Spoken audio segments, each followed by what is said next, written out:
Thank you for tuning in to this episode. If you haven't already subscribed, please do me a favor and click that button, leave a comment and a like. I really appreciate it.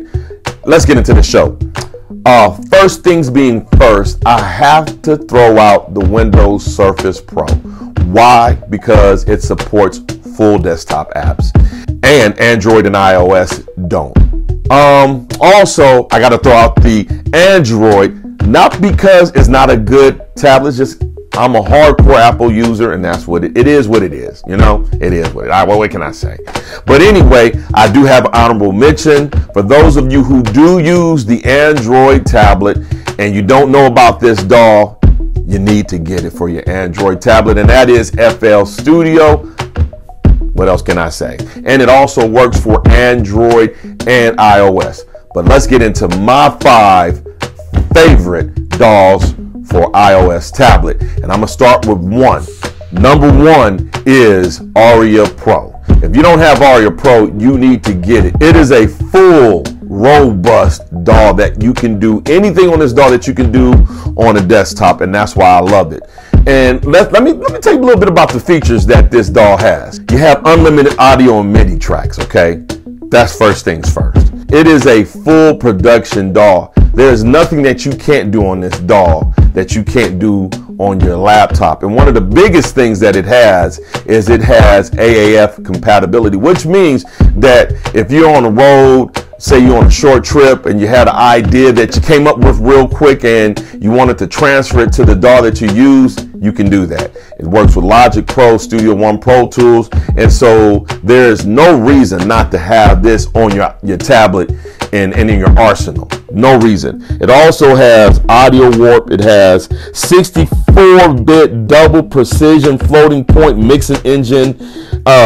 Has MIDI. It also supports third-party audio unit plugins. So, hey, if you don't have this Daws in your arsenal, you definitely need to get it. Second, and number 2 is Cubasis. Now, I have to say this. You can kind of flip back and forth which Daws is better. I use Aria Pro, but Cubasis is no slouch. And for those of you who use it, you know what I'm talking about. I haven't used it as much as I've used Aria Pro, and that's why I have it at number 2.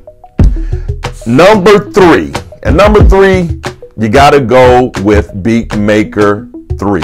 Now, the reason why I have Beatmaker 3 at 3, no pun intended, and not at 1 is because it doesn't support audio such as vocals, backgrounds, and things like that. You can't edit on it like you can on Aria Pro and or Cubasis for that matter. And so that's why it was my 3. But other than that, I love Beatmaker 3. If for no other reason that I have the full functionality of the likes of Machine MK3 and Akai MPC-X. Beatmaker 3, that is my 3rd choice. Number 4 is a tried and true GarageBand. Now, GarageBand is a free app, and it has a lot of sounds that come with it. And so if you're new and you're getting into Daws, GarageBand is the way to go. And last but not least, number 5 is a toss-up between 2 apps. One of which these apps is a new app that just came out, and I'm kind of getting into it to see what it's all about. One is StageLight, and the other is iMPC Pro 2.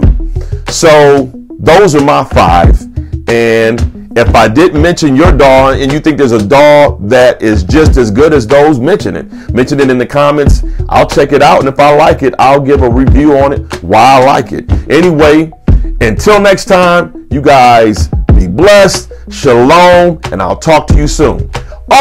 Before I go, I'm gonna be at NAMM. So any of you who are gonna be at NAMM and you see me, shout me out. I'd love to say hello, talk with you, and all that good stuff. But until then, I'll see you soon.